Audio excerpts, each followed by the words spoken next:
Nabi kita Nabi Muhammad sallallahu alaihi wasallam beserta keluarganya, sahabat-sahabatnya, dan orang yang senantiasa meniti jalannya. Ma'asyiral muslimin yang dirahmati Allah Subhanahu wa taala. Insyaallah pada kesempatan yang berbahagia ini kita akan melanjutkan kajian dari buku atau kitab Harta Haram Muamalat Kontemporer karya dari Al-Ustaz Dr. Irwandi Tarmizi MA Hafizahullah Ta'ala. Dan kita insyaallah pada kesempatan kali ini akan membahas tentang masalah kezaliman terhadap orang banyak. Bagi yang mau buku bisa dibuka halaman 168. Halaman 168 yaitu kezaliman terhadap orang banyak. Anda yang baca ya? Yang baca di mana posisinya? Oh ya, di depan. Silakan Masnya dibaca halaman 168.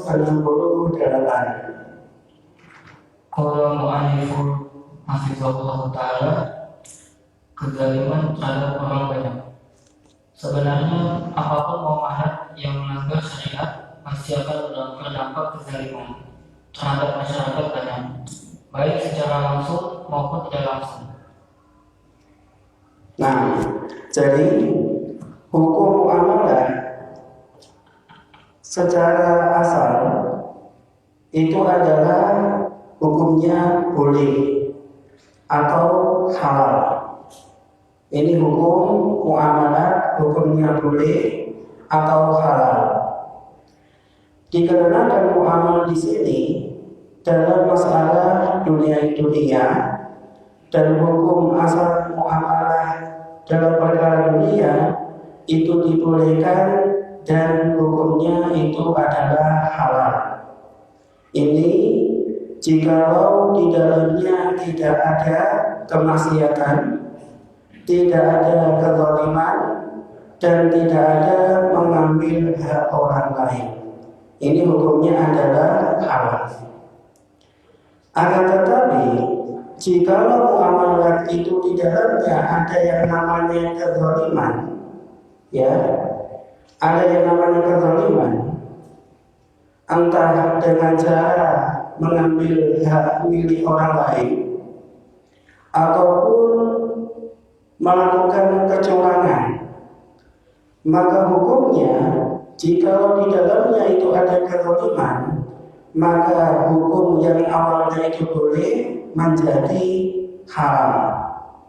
Ini jikalau di dalamnya ada bentuk kezaliman dalam perkara muamalah. Silakan dibaca. Akan tetapi pembahasan ini dimaksudkan untuk menjelaskan kezaliman dalam muamalah yang berdampak langsung terhadap masyarakat banyak.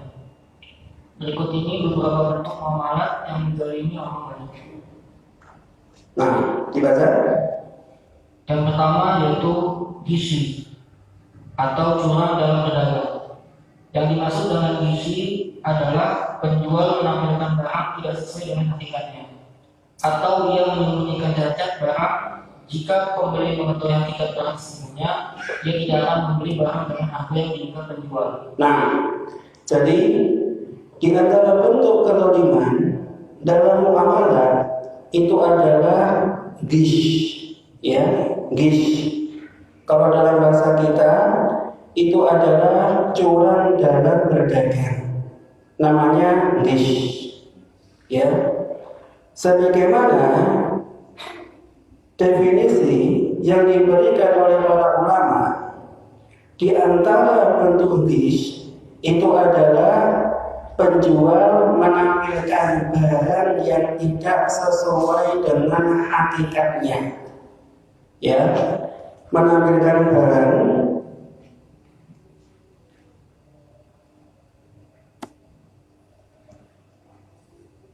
tidak sesuai hakikatnya. Ini bentuk curang atau ngish yang pertama, ya.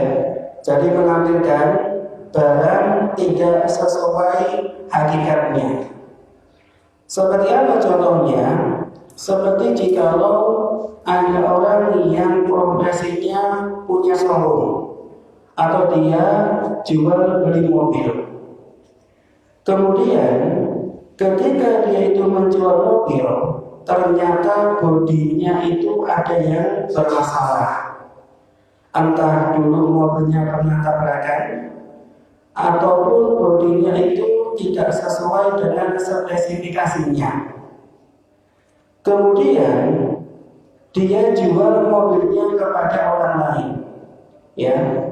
Namun ketika dia menjual mobilnya, ternyata sudah dipoles, ya.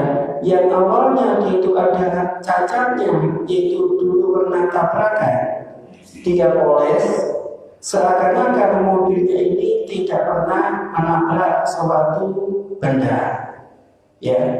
Jikalau ketika jual beli dia menjual mobil dengan cara seperti itu dan tidak ada penjelasan dari kekurangannya, maka hukumnya itu menjadi ghish atau dia curang.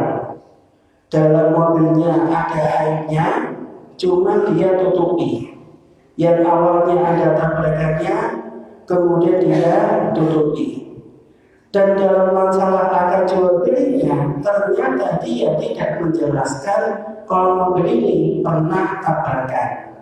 Ini namanya menampilkan barang tidak sesuai dengan hakikatnya, ya. Akan tetapi ya ikhwah, jika ada orang menjual barang dan penjual dia jujur kepada konsumennya dan dia mengatakan, "Afwan, mobil ini dulu pernah tabrakan. Afwan, mobil ini ada cacatnya."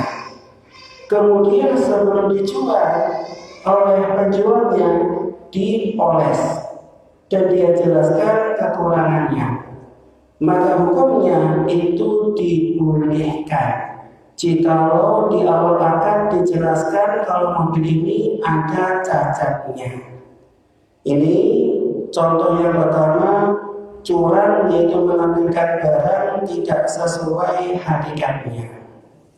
Kemudian ia menyembunyikan cacat barang tersebut, ya. Ia menyembunyikan cacat barang tersebut, sehingga jika ada orang jual beli, ketika ditanyai apa kekurangannya, bagi sang penjual harus dijelaskan kekurangannya secara detail. Entah mobilnya pernah tabrakan, entah bodinya pernah dicat ulang, ataupun pernah direpel ulang. Ini harus dijelaskan secara jujur oleh sang penjual.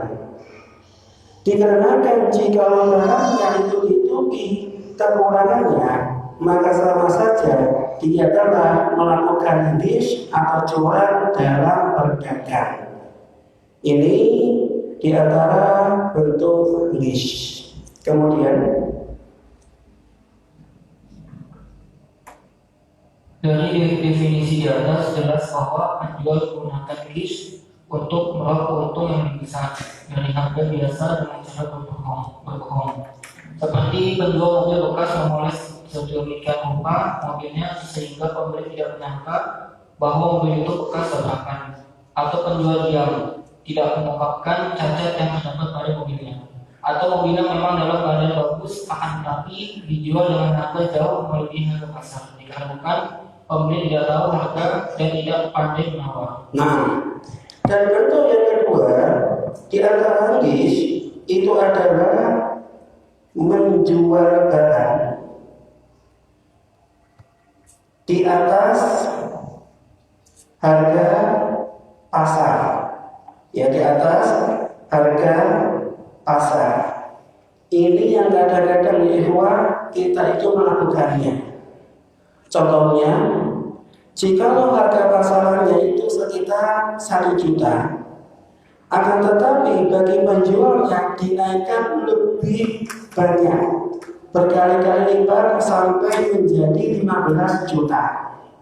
Ya, jikalau harganya melebihi harga pasar dan jaraknya antara harga pasar dengan harga yang diberikan oleh penjual itu sangat jauh, ini juga sama, namanya adalah ghish dari jual beli atau bersikap curang. Ya, jikalau ya ikhwah, sang pembeli itu tidak tahu harga pasarannya. Ya, jikalau sang pembeli tidak tahu harga pasarannya. Contohnya, si pembeli ini orangnya awam. Ya, dia tidak tahu berapa kisaran harga suatu barang. Dikarenakan sang pembeli orangnya awam, maka sang penjual dia mengambil kesempatan menaikkan barang secara tidak wajar. Kalau bahasanya orang Jawa itu apa? Ditol ya, ditol, ya, ditol. Jadi harganya itu dinaikkan secara tidak wajar. Dikarenakan sang pembeli orangnya awam dan tidak tahu harga pasarannya, jika penjual menaikkan harga melebihi dari harga pasaran dan jaraknya jauh, itu juga namanya adalah ghish atau curang. Ini jikalau pembelinya tidak tahu harga pasarannya. Kemudian, dan bentuk lain dari ghish adalah mengurangi timbangan dan takaran dengan tujuan ia mendapat keuntungan dari selisih barang yang ditimbang dengan benar. Nah, kemudian bentuk ghish yang ketiga atau curang itu adalah mengurangi timbangan. Ya, mengurangi timbangan. Seperti jika ada seseorang membeli barang dengan cara ditimbang, ternyata oleh penjualnya timbangannya itu dikurangi secara sengaja, maka hukumnya juga termasuk di antara perkara ghish. Ya, makanya jika ada seorang pembeli, dia membeli tomat 1 kilo, maka sang penjual harus memberikan kepada sang pembeli tomat tidak boleh kurang dari 1 kilo. Ya, tidak boleh kurang dari 1 kilo. Seumpamanya timbangan itu kurang dari 1 kilo, walaupun hanya kurang 1 on, maka ini maknanya termasuk curang atau ghish dalam berdagang. Ya, jadi timbangan ini bahaya ya. Makanya kalau bisa sang penjual lebih baik dia memberikan tambahan sedikit dari barang yang dijual daripada dia mengurangi timbangannya. Itu lebih aman. Dikarenakan jika dia itu timbangannya kurang, walaupun kurang 1 on dan pembelinya tidak ridho, ini termasuk di antara perbuatan dosa dan juga namanya itu adalah ghish atau curang. Ini di antara 3 bentuk curang atau ghish dalam masalah berdagang, dan hukumnya itu adalah haram. Ya. Sekarang kita masuk ke poin pedagang muslim itu wajib jujur, tidak boleh curang. Silakan dibaca. Pedagang muslim wajib jujur, tidak boleh curang. Seorang pedagang muslim dapat meraih derajat tertinggi bersama para nabi dan tidak kelak mendapatkan keberkahan hidup di dunia dan dalam hartanya. Ia dapat meraihnya melalui profesinya sebagai pedagang. Hal itu dicapainya dengan bersikap jujur, tidak menaikkan harga terlalu tinggi, dan tidak menyembunyikan harga barang yang dia ketahui pada calon pembeli. Nah, jadi seorang pedagang itu kunci utamanya adalah jujur. Ini kunci utamanya. Dikarenakan jika ada seseorang itu tidak jujur dalam berniaga, maka niscaya jual beli atau akadnya pertama itu tidak sah, dan yang kedua boleh jadi tidak berkah. Ini jikalau pedagangnya tidak jujur. Maka ada suatu keutamaan yang disabdakan oleh Nabi Sallallahu Alaihi Wasallam bagi pedagang yang mau jujur ketika berdagang, sebagaimana sabda Nabi Sallallahu Alaihi Wasallam dibaca. Rasulullah SAW bersabda, para pedagang yang jujur lagi dapat percaya akan bersama para nabi, siddiqin, dan orang-orang yang mati syahid. Nah, jadi di antara keutamaan orang yang berdagang dengan cara jujur, sebagaimana sabda Nabi Sallallahu Alaihi Wasallam, at-tajiru saduqul aminu ma'an nabiyyin was-siddiqin wasyuhada. Jadi pedagang yang jujur dan juga terpercaya nanti akan bersama Nabi, para siddiqin, dan juga orang-orang yang mati syahid. Ini keutamaannya ikhwah. Makanya seorang pedagang yang ketika berdagang dia itu berdagang dan dia itu orang yang jujur, terpercaya, maka niscaya nanti ganjarannya itu akan berlimpah. Karena Allah Subhanahu wa Ta'ala menjamin bagi orang yang jujur nanti akan dikumpulkan bersama Nabi dan orang-orang yang mati syahid. Ini di antara keutamaan orang yang jujur ketika berdagang. Kemudian Rasulullah SAW juga bersabda, jika penjual dan pembeli jujur serta menjelaskan cacat barang, niscaya akan jual beli mereka berkahi. Tetapi jika keduanya berdusta serta menyembunyikan cacat barangnya, niscaya dihapus keberkahan dari akad jual beli mereka. Hadis Bukhari dan Muslim. Nah, dan juga sabda Nabi Sallallahu Alaihi Wasallam, jika penjual dan pembeli jujur menjelaskan cacat barang, niscaya akad jual beli mereka diberkahi. Ya, jikalau dia jujur. Seperti jikalau dia itu menjual HP, dia jelaskan kelebihan sama kekurangannya. Dan dia jelaskan kekurangannya, kalau HP ini dulu pernah jatuh, dulu pernah retak layarnya kemudian diganti, dan juga kekurangannya HP ini ternyata baterainya cepat habis. Ini dijelaskan.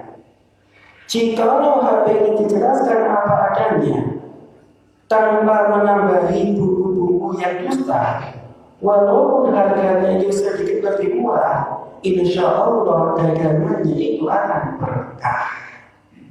Ya, jika dia itu jujur, walaupun harganya sedikit agak murah, tapi jujur, insya Allah itu akan menjadi berkah. Akan tetapi jika ada seorang penjual ataupun pembeli, ketika akan jual beli ada dusta, ada kebohongan. Seperti jika sang penjual dia itu berdusta, dia menjual HP ini cuma dia tidak terangkan apa kekurangannya. Ketika ditanyai oleh sang pembeli, apa kekurangan HP ini? Ternyata sang penjual dia itu menutupi. Dalamannya sudah rusak, IC-nya sudah rusak. Ternyata sang penjual tidak menjelaskan. Ditakutkan nanti harganya akan rendah. Maka sang penjual ketika menutupi aib barangnya, niscaya dagangannya tidak akan pernah berkah. Ini dusta yang berasal dari penjual. Akan tetapi ada juga dusta yang berasal dari pembeli. Ya. Jadi dusta di sini tidak hanya dari penjual, tapi juga dari pembeli. Seperti apa contohnya? Seperti jikalau seorang pembeli, dia membeli HP dan dia pergi ke pasar yang khusus jual HP dan banyak toko-tokonya, banyak stylenya. Ketika sang pembeli masuk salah satu toko dan dia menawarkan atau ingin membeli HP, dia mengatakan, "Mas, HP ini berapa harganya?"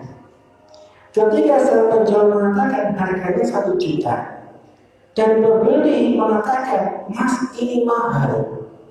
1 juta itu mahal." Kenapa? Di sana ada toko yang harganya lebih murah.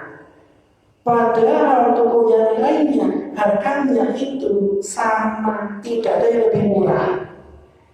Maka sang pembeli ketika mengatakan kalau di sana ada yang lebih murah dan ini kemahalan, itu sama saja sang pembeli telah mengatakan dusta.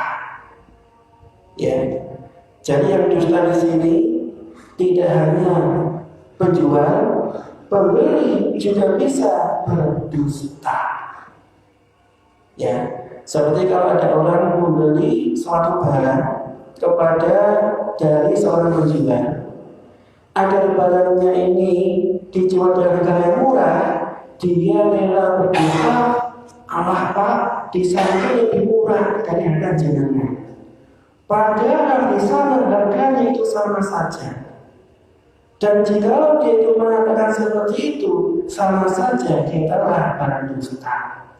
Makanya jika sang penjual berdusta dan sang pembeli juga berdusta dalam berdagang, maka dua-duanya tidak akan pernah mendapatkan keberkahan dalam hartanya.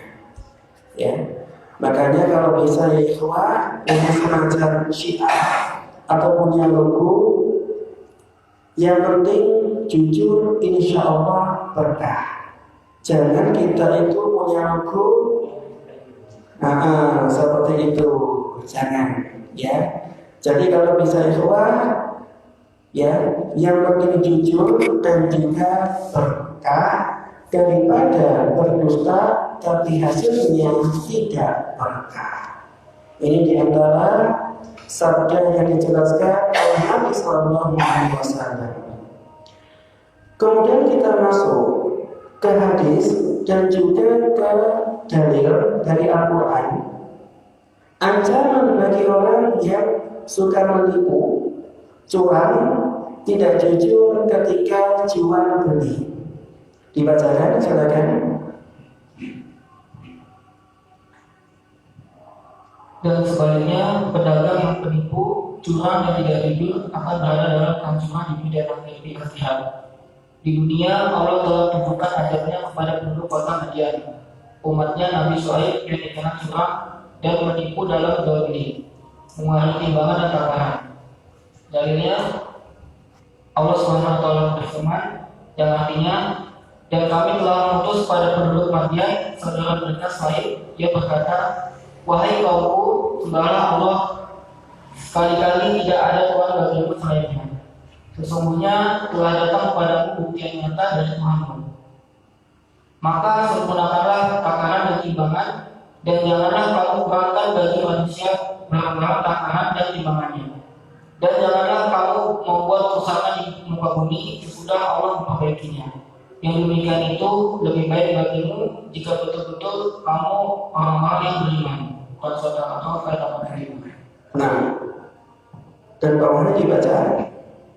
Dan Allah SWT berfirman, dan artinya, ketika Shu'aib berkata kepada kaumnya, "Mengapa kamu tidak bertakwa? Sesungguhnya aku adalah seorang rasul percayaan yang diutus padamu. Maka bertakwalah kepada Allah dan taatlah kepadaku. Dan aku sekali-kali tidak minta upah kepadamu atas ajakan itu. Upahku tidak lain hanyalah dari Tuhan SWT. Sempurnakanlah takaran dan janganlah kamu termasuk orang-orang yang merugikan. Dan timbanglah dengan timbangan yang benar. Dan janganlah kamu merugikan manusia pada hak-haknya.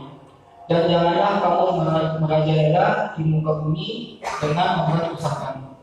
Dan surat Asy-Syu'ara dan 107 sampai 103. Nah, dibaca lagi. akibat kesyirikan yang mereka lakukan dan kecurangan mereka dalam berdagang, maka Allah timpakan kepada mereka berbagai macam-macam. Azab bermula dari hawa panas karena Allah menghentikan angin bertiup selama 7 hari. Saat itu air tidak berguna, begitu juga Naaman dan berdiam di rumah. Karena sudah tidak tahan lagi, mereka meninggalkan rumah menuju padang pasir. Di tengah padang pasir mereka saksikan awan gelap. Lalu mereka berkumpul dan bernaung di bawahnya bersama-sama. Ketika semua telah berkumpul di bawah awan, maka Allah lempari mereka dengan bunga api dan meteor. Kemudian Allah guncangkan bumi tempat mereka berpijak. Dalam waktu yang sama, suara keras menggelegar memekakan telinga mereka. Dengan berbagai azab tersebut, mereka pun menekan nyawa. Nah, dan di antara ancaman bagi orang yang curang ketika berdagang, sebagaimana penjelasan dari firman Allah Subhanahu wa taala, di sini ada 2 surat. Yang pertama dari surat Al-A'raf ayat 85, dan yang kedua dari surat Asy-Syu'ara ayat 177 sampai 183. Allah Subhanahu wa taala menjelaskan tentang keadaan penduduk kota Madian. Ya, keadaan penduduk kota Madian. Di dalam ayat ini Allah jelaskan bahwasanya penduduk kota Madian termasuk penduduk yang suka curang. Jadi ketika berdagang, mereka saling mengurangi timbangan, saling mengurangi takaran, dan ketika didakwai oleh Nabi Syuaib alaihissalam, maka mereka tetap dalam kecurangannya, tidak mau berubah. Maka jika mereka tetap bermaksiat kepada Allah dengan cara berbuat curang ketika berdagang, maka Allah memberikan azab kepada mereka. Jadi azabnya itu adalah Allah berikan kepada mereka hawa panas dan tidak ada angin yang bertiup, sampai-sampai air itu tidak ada gunanya, tidak ada gunanya. Maka saking panasnya hawa tersebut, mereka itu keluar dari rumah-rumahnya dan mereka berkumpul di tengah-tengah gurun di bawah naungan mendung atau awan yang gelap. Maka habis itu Allah timpakan mereka berupa azab, yaitu Allah lempari mereka dengan meteor dan juga dengan bunga api. Ini azab yang diberikan oleh Allah kepada penduduk Madian dikarenakan mereka curang ketika berdagang. Dan saya ada kisah pribadi dari orang tua. Jadi orang tua saya itu termasuk orang yang profesinya berdagang dari ibu. Dan ketika berdagang, ibu belanjanya itu ke pasar di salah satu toko. Dan tokonya ramai sekali, sangat ramai. Walaupun tokonya kecil tapi ramai.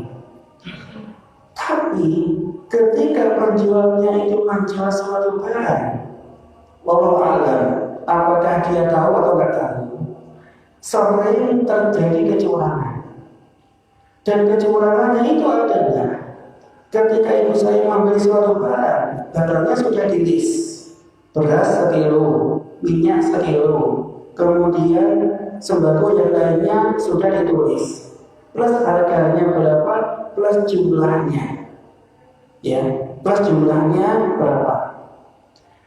Kemudian ketika dibawa pulang, ternyata barangnya itu ada yang tidak ada. Sudah ditotal semuanya harganya, sudah dikasih uangnya. Ternyata ketika barangnya dibuka di rumah, kadang-kadang ada barang yang tidak ada. Dan ini nggak tahu apakah disengaja. Tapi qadarullah selang beberapa tahun, mungkin sudah hampir 10 tahun, dia punya anak 2. Qadarullah ketika anaknya itu menikah, ternyata menantunya ditahan polisi karena kasus narkoba. Kemudian anaknya juga ikut ditahan polisi gara-gara kasus narkoba. Qadarullah. Walaupun hidupnya dia itu kecukupan, orangnya kaya, tapi ketika berdagang dia itu orangnya curang, maka Allah memberikan azab, diuji oleh Allah, ternyata anaknya plus menantunya masuk penjara gara-gara memakai narkoba. Ini saya tahu sendiri orangnya, dan setiap orang tua saya belanja ketika di rumah, saya baca ulang apa barang-barang yang dibeli dan apakah ada di kardusnya. Karena sering terjadi barangnya sudah ditulis, harganya sudah ada, ternyata di kardusnya tidak ada barangnya. Makanya ketika beli di toko itu mesti saya cek. Ya, Allah alam apakah ini termasuk di antara azab. Intinya ketika ada orang yang curang ketika berjualan, pasti Allah berikan azab entah di dunia ataupun di akhirat. Ya, jadi kalau bisa jangan sampai kita curang ketika berdagang. Kemudian dia kira orang-orang yang curang dalam berdagang akan mendapatkan siksa yang pedih dan dimasukkan Allah ke dalam salah satu lembah di neraka jahanam. Dalilnya firman Allah Subhanahu wa taala yang artinya wahai bagi orang-orang yang curang, yaitu orang-orang yang apabila menerima makanan dari orang lain mereka minta dipenuhi, dan apabila mereka makan atau menimbang untuk orang lain mereka mengurangi. Maksudnya dan sebagainya. Kemudian Qurtubi berkata, kata wa'id dalam ayat di atas dapat berarti azab yang pedih yang berat. Dan Ibnu Abbas berkata, wa'id berarti salah satu lembah di neraka jahanam yang dialiri anak para penghuni neraka. Nah, kemudian di antara ancaman yang Allah berikan kepada orang yang curang, sebagaimana dijelaskan di dalam surat Al-Mutaffifin ayat 1-3, Allah Subhanahu wa taala berfirman, wailul lil mutaffifin. Celakalah bagi orang-orang yang curang.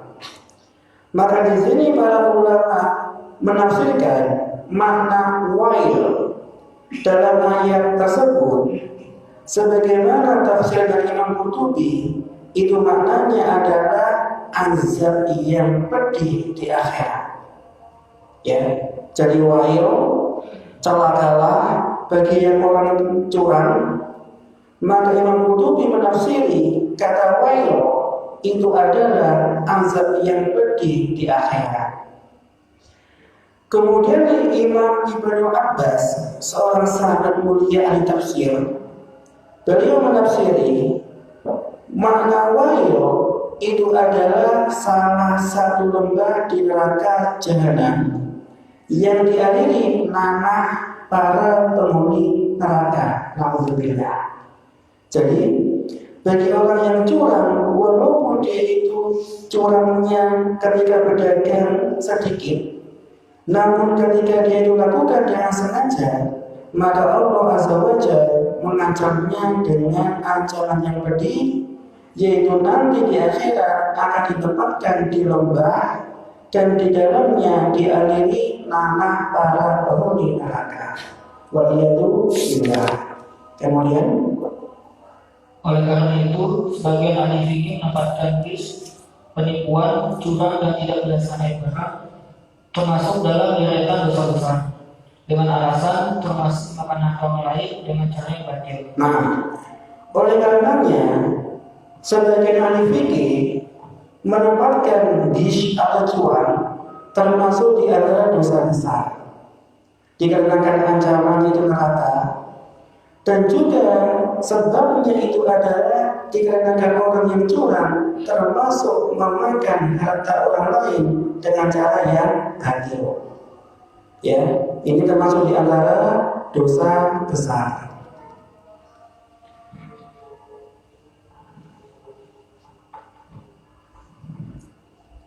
Nah, dibaca.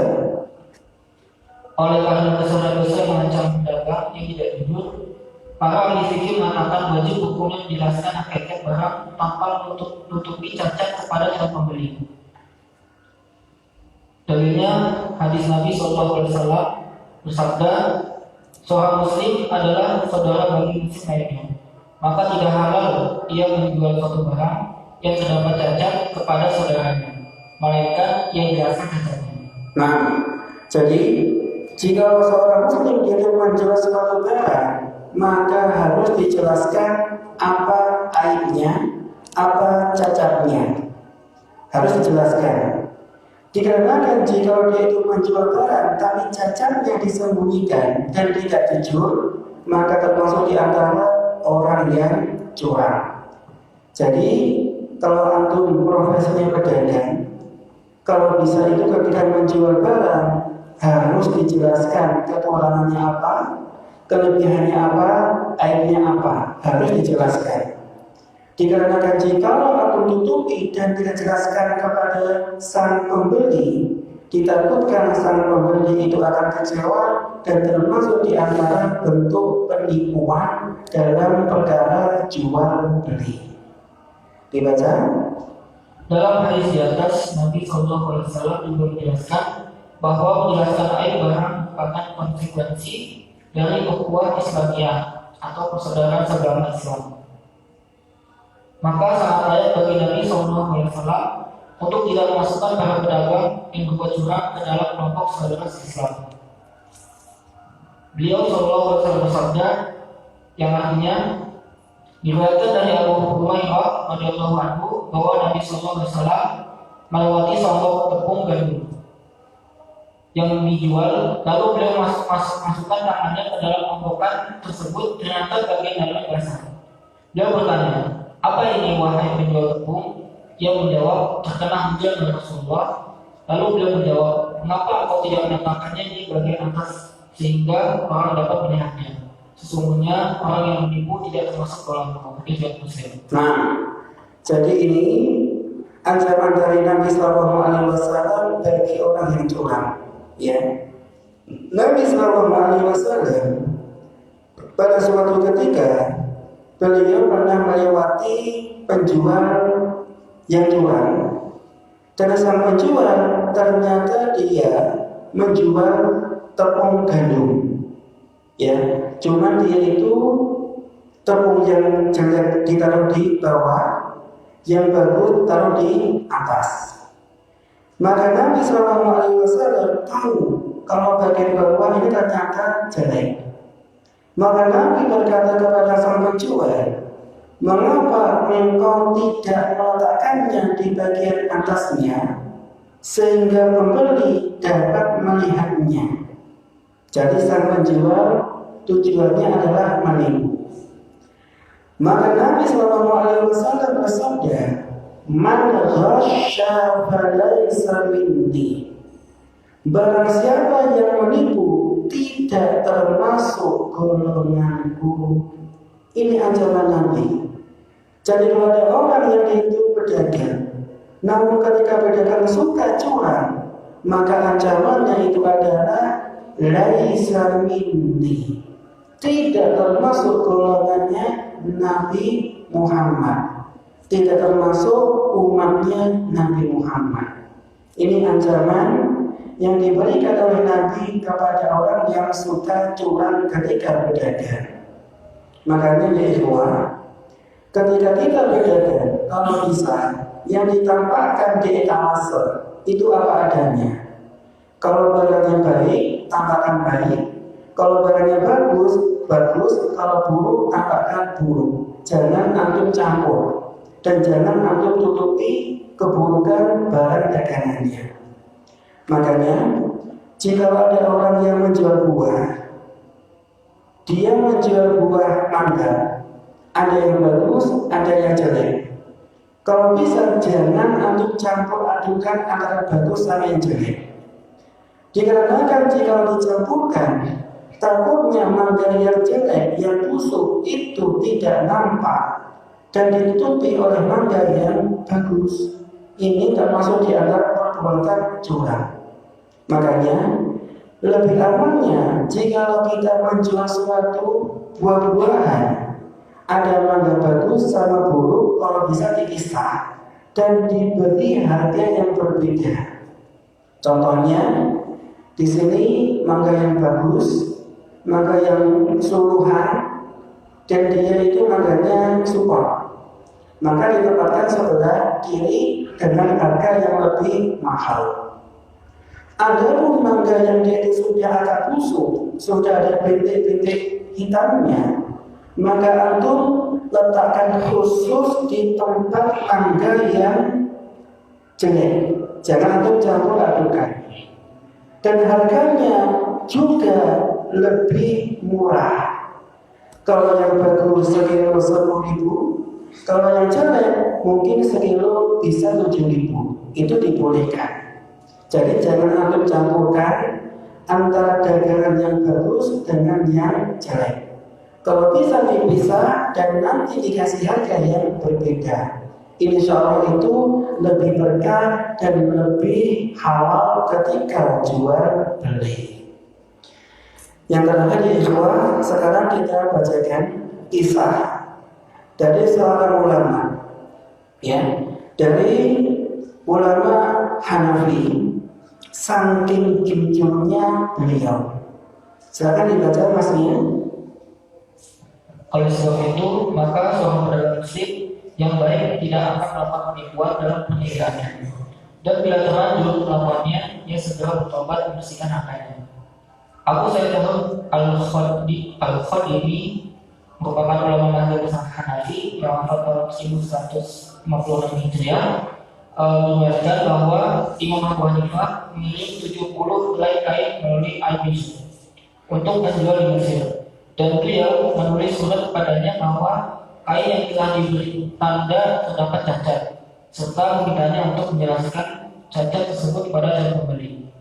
Setelah kembali ke Irak, Al-Bis menyerahkan uang hasil penjualan pada Abu Hanifah sebanyak 3.000 keping uang dinar, kurang lebih 12,75 kg emas, dengan asumsi 1 dinar sama dengan 4,25 gram. Lalu Abu Hanifah menanyakan pada Al-Bishr, apakah satu kain yang cacat dia jelaskan cacatnya kepada pembeli saat dijual? Maka Al-Bishr menjawab, aku lupa. Syahdan sang imam berdiri lalu mensedekahkan seluruh hasil penjualannya 70 helai kain tersebut. Nah, jadi dikisahkan bahwasanya Imam Abu Hanifah beliau termasuk di antara profesinya pedagang, yaitu menjual kain. Suatu ketika Abu Hanifah mengirimkan 70 helai kain melalui Bishr untuk dijual ke Mesir. Dan ketika Abu Hanifah menjual 70 helai kain, itu kainnya nggak semuanya bagus. Ada yang cacat, ada yang kurang, dan ada yang mungkin jelek. Ini kain yang dijual oleh Abu Hanifah. Dan Abu Hanifah ketika beliau ingin menjual kainnya di Mesir, sudah pesan kepada Bishr, jikalau ada pembeli yang ingin membeli kain ini, wahai Bishr, kamu harus jelaskan cacatnya apa, kekurangannya apa, harus dijelaskan. Setelah laku semuanya, maka Bishr membawakan sebanyak 3.000 keping uang dinar kepada Abu Hanifah, kira-kira 12 kg emas. Berapa juta itu? 12 kg emas. Miliar ya mungkin, bisa miliaran. Dan hasilnya banyak, miliaran. Diberikan kepada Abu Hanifah. Dan Abu Hanifah menanyakan kepada Bishr, wahai Bishr, di kain yang kamu jual ada satu kain yang ada cacatnya. Ketika kamu jual kepada pembeli, apakah kamu jelaskan cacatnya? Ternyata Bishr lupa, nggak menjelaskan. Kalau kain yang dia jual ada satu kain yang ada cacatnya, dan dia tidak mengatakan kepada pembelinya ini ada cacatnya karena bisa lupa. Dikarenakan bisa lupa, akhirnya sang imam berdiri dan mensedekahkan semua hasil jual beli kain, dijual. Walaupun yang cacat hanya satu. Dikarenakan Abu Hanifah, beliau orangnya sangat wahab, takut jatuh ke dalam kemaksiatan dan takut hartanya campur dengan benda haram. Akhirnya beliau mensedekahkan semua hasil jual beli kain yang diberikan oleh Bisyar. Inilah di antara contoh dari para imam.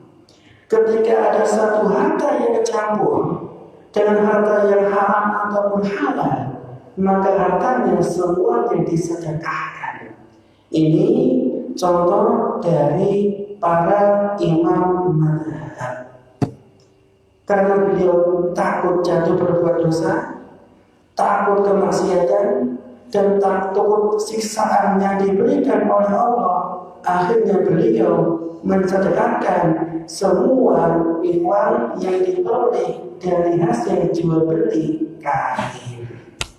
Inilah di antara sedikit contoh yang diberikan oleh para ulama, di antaranya adalah ulama mazhab. Wallahu ta'ala alam bissawab. Sekian kajian yang kita bisa sampaikan, mudah-mudahan bermanfaat, dan kita tutup dengan doa kafaratul majelis.